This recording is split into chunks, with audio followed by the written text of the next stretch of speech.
Ya, selamat siang semuanya.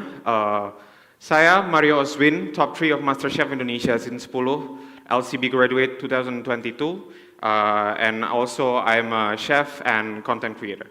Sekarang saya akan membawakan topik kulineri bertema Culinary Journeys, Food as a Map Through Cultural Labyrinth. Oke, di sesi kali ini saya akan membawakan topik semuanya yang berkaitan dengan makanan dan culture. Ini mungkin ada beberapa quotes-quotes yang very important untuk kita di kuliner. Salah satu yang paling penting adalah food is a universal language that brings people together. Itu yang paling penting. Nah, ini ada beberapa topik yang akan saya bawakan. In short aja, ada introduction dari saya, culinary journey, food and culture, philosophy of food, role, dynamics, and conclusion.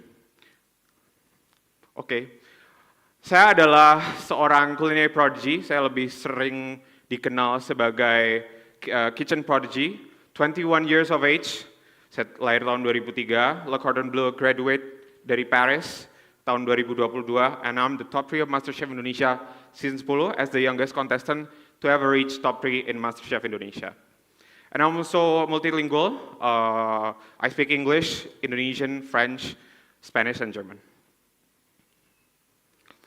Mungkin dari kalian pernah berpikir bahwa sekolah kuliner atau istilahnya training di beberapa institusi itu akan membuat a great chef. Tapi itu tidak dengan saya. Saya bisa bilang 80% hasil dari dulu hingga sekarang itu dikarenakan adanya competition. Saya belajar tentang kuliner 80% tersebut dari culinary competition yang disebut dengan MasterChef. It's not always a learning process, itu juga taking criticism dan juga membangun karakter kita di dalam dunia memasak. Dari judging dan learning kita juga bisa mengambil semua feedback yang diberikan oleh para juri dan also itu membuat kita semakin berkembang, semakin develop in terms of knowledge dan juga karakter di makanan kita. Cooking is a play of senses, artinya bukan hanya palate yang kita majukan, tapi juga kita juga harus bisa untuk adapt dan juga kita harus bisa memaksimalkan seluruh indera kita secara harmoniously sehingga makanan ketika kita makan itu menjadi suatu experience yang tidak bisa dilupakan. Dan yang keempat adalah adaptability atau resilience, skill yang harus dimiliki oleh banyak chef di mana kita harus kuat dengan segala tantangan yang ada di dapur, segala pressure, dan juga constructive criticism. Adaptability dan resilience juga membuat saya bisa menjadi top 3 of MasterChef Indonesia dan bisa bertahan lama di kompetisi. Ada dua hal yang mungkin mau saya tekankan, dan saya belajar dari kompetisi adalah less is more. Sesuatu yang tidak terlalu complicated, itu justru menjadi pemenang. Mungkin bagi kalian yang kuliah di kuliner, less itu pasti kena criticism. But in reality, ketika kalian bisa memaksimalkan dari kekurangan, itulah yang menjadi suatu kelebihan. And simplicity is key. Simple things always come best. Okay?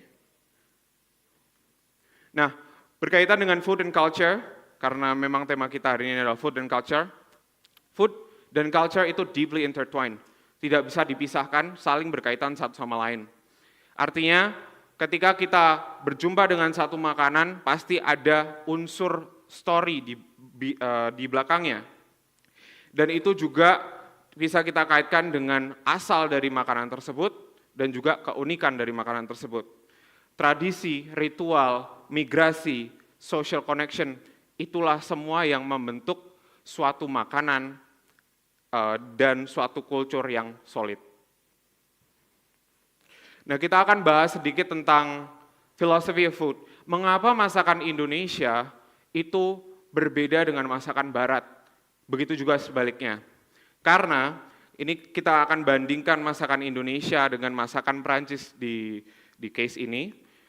Masakan Indonesia itu punya emphasis yang berbeda. Masakan Indonesia pasti akan menggunakan banyak sekali bumbu, rempah yang kompleks. Sedangkan masakan Western lebih memprioritaskan teknik dan simplicity dari seasoning makanan tersebut. Key differences-nya apa? Ketika kita lihat masakan Prancis, contohnya, simplicity dalam makanan itu hanya akan menaikkan kualitas makanan tersebut. Jadi secara filosofis ini sudah sangat berbeda ya. Sedangkan kita, we embrace bold and vibrant flavors. Secara soil, tanah, kita juga sangat berbeda. Di Indonesia ini tanahnya sangat berbeda dengan di Eropa, maka dari itu perbedaan yang mencolok di makanan itu sudah pasti akan terjadi. Contohnya herbs, spices kering, spices basah, jahe, itu mereka ambil secara historis dari tanah Indonesia ke Eropa. Seasonality, mungkin ini sesuatu yang jarang didengar oleh telinga orang Indonesia. Apa itu seasonality? Seasonality adalah menggunakan bahan-bahan yang in season, di mana bahan-bahan tersebut at its cheapest dan juga dia memiliki rasa yang prima.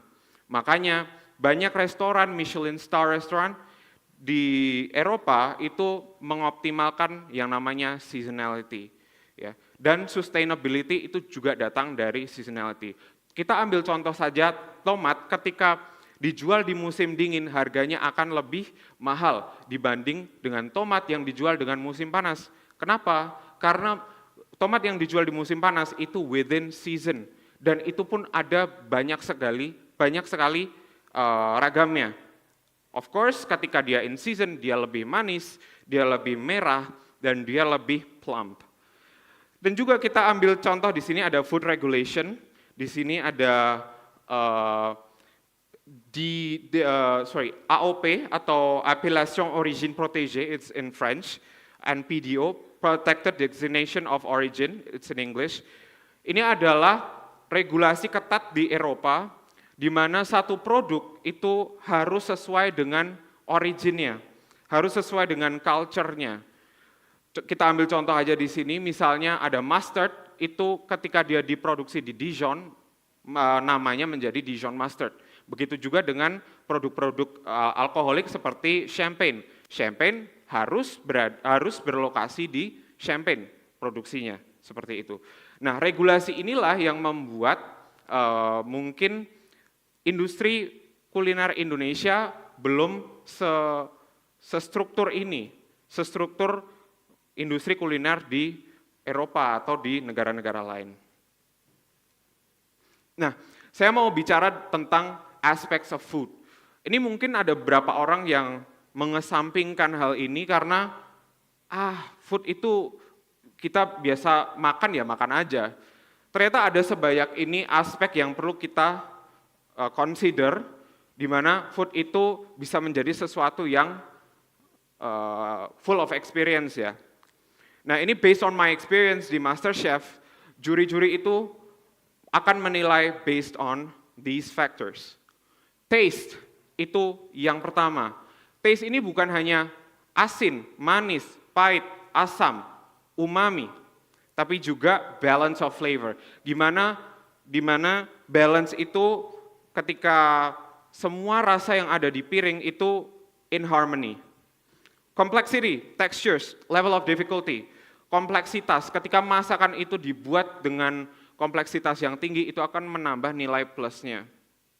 Visual, we eat with our eyes first, itu yang paling penting. Ya. Plating, color contrast, itu perlu dipertimbangkan. Kalau kita melihat makanan di piring, lalu itu bentuknya kurang appetizing dan warnanya grey semua, pasti tentu saja kita tidak akan tertarik untuk memakannya. Konsep ini sebenarnya naming dan temanya. Kalau kita membuat masakan fusion, tapi ternyata nggak jelas, itu juga tidak berkonsep namanya. Portioning itu juga harus jelas. Apakah ini appetizer, apakah ini entree, apakah ini main course, apakah ini dessert, itu semua harus jelas. Creativity and innovation. Of course, dari suatu makanan ada banyak sekali unlimited numbers of food we can create. Dari sebuah makanan yang simple menjadi sebuah makanan yang lebih kompleks. Simpler, more rustic food with perfect execution itu akan jauh lebih baik dibanding makanan yang terlalu rumit tapi dia tidak harmonize in flavor ya. Jadi ketika kita membuat suatu makanan, simplicity itu yang harus kita utamakan. Kita lihat di sini ada beberapa aspek visual. Jangan teman-teman di sini melihat bahwa yang fine dining adalah yang paling penting, paling bagus. Karena secara konsep, fine dining itu akan di-serve di restoran-restoran Michelin atau restoran-restoran berbintang. Sedangkan kalau kita lihat di sini, rustic atau modern style pun sebenarnya kita masih bisa menerima. Kenapa? Karena memang konsepnya saja berbeda, price point-nya berbeda. Ya. Tapi juga jangan menjadi patokan bahwa fine dining itu yang paling bagus kok, tidak. Rustic food itu benar-benar akan head to head dengan modern style food.